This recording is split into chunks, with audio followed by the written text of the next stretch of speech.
BJP सरकार ने भले ही पिछड़ा वर्ग की वोट बैंक को साधने के लिए नायाब सिंह सैनी को प्रदेश का अध्यक्ष नियुक्त किया हो, पर ओबीसी समाज अब जाग चुका है। आज पानीपत में ओबीसी समाज के द्वारा एक सम्मेलन किया गया, जिसमें राजनीति में भागीदारी लेने और सरकारी नौकरियों में अधिकार को लेकर एक सम्मेलन किया गया।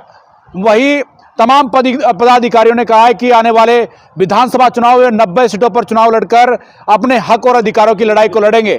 प्रजापत समाज से हूँ, प्राउड एंड फुल मिनिस्टर से रिटायर हूँ, कोर्ट में जज भी रहा हूँ।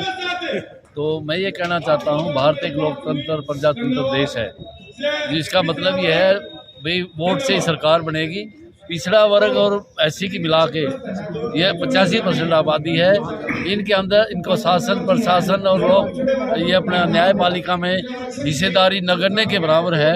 सरकारें इनको मीठी गोलियां देती रही है। पहले कांग्रेस को दोष देते थे कि कांग्रेस ने नहीं किया।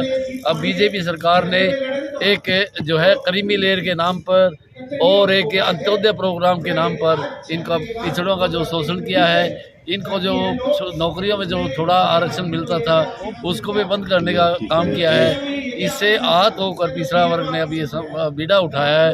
भी इकट्ठे होकर अब जब हम 85% है, अपने बलबूते पे क्यों ना हम सरकार बनाएं। हम इनको दरियाँ बिछाते रहें। अपने ही आदमियों क्यों नहीं विधानसभा संसद में भेजे जो कि हमारे लोगों की भलाई का ख्याल करे, क्योंकि इन पे भरोसा करके देख लिया, इन्होंने कभी हमें कुछ नहीं दिया। तो इसीलिए आज ये सम्मेलन किया गया है। इन पिछड़ा वर्ग को जगाने के लिए पानीपत से शुरुआत की है। सारे हरियाणा में जाएंगे, 90 सीटों पर लड़ेंगे और उनको ये दिखाएंगे कि भाई हम जो है हम अपना हक ले सकते हैं। अब हमें ज़्यादा समय तक आपको दबाया नहीं जा सकता। ठीक।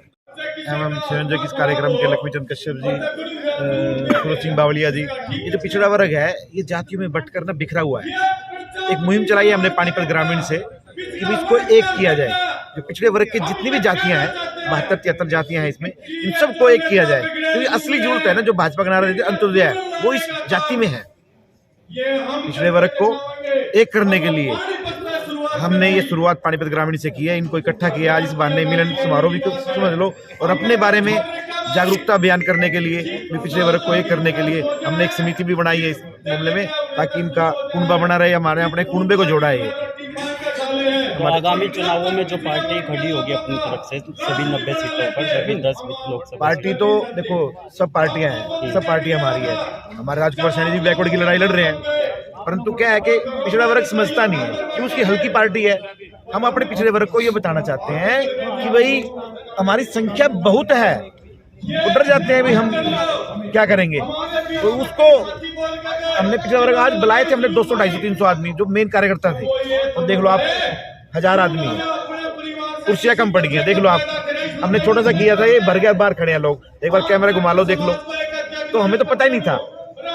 एक हफ्ते की हमने सिर्फ कॉल पे और उस पे बुलाए और लोग इतने आगे। हमें तो ये एहसास ही नहीं था कि इतने लोग आ जाएंगे। पिछले वर्ग लोग इकट्ठा होना चाहते हैं एक वर्ग में, क्योंकि संविधान में हमारी जातियां नहीं है, संविधान में हमारा वर्ग है ओबीसी। तो उससे हम भूले बैठे थे।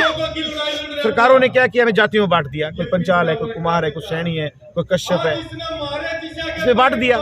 तो हम तो इनको इकट्ठा कर रहे हैं। हम जातिवाद से परे हटके ना एक पिछड़े वर्ग को कर रहे हैं। जो हमारे ओबीसी बना रखा है ना संविधान ने, हम उसकी बात करते हैं। ओबीसी हम बैकवर्ड हैं सबसे पहले। हमें कहीं प्रशासन में या नौकरियों में कहीं हिस्सेदारी नहीं मिली। अगर मिली भी है तो नामात्र मिली है। अगर कोई गलती से हमारा आदमी विधायक बन गया, उसको कोई ऐसा मंत्रालय नहीं दिया गया जिसमें वो अपने समाज को या कोई अच्छी समाज को ग्रांट दे सके या कोई लोगों को नौकरी लगा सके। वो मात्र एक ऐसे बोर्डों के चेयरमैन बनाए गए, जैसे मिट्टी कला बोर्ड का चेयरमैन या केस कला बोर्ड का चेयरमैन। इन विभागों में कोई व्यवस्था नहीं, कोई विभाग नहीं, इनमें कोई स्टाफ नहीं, इनका कोई ग्रांट नहीं दी जाती, तो कहाँ से अपने समाज का भला होगा।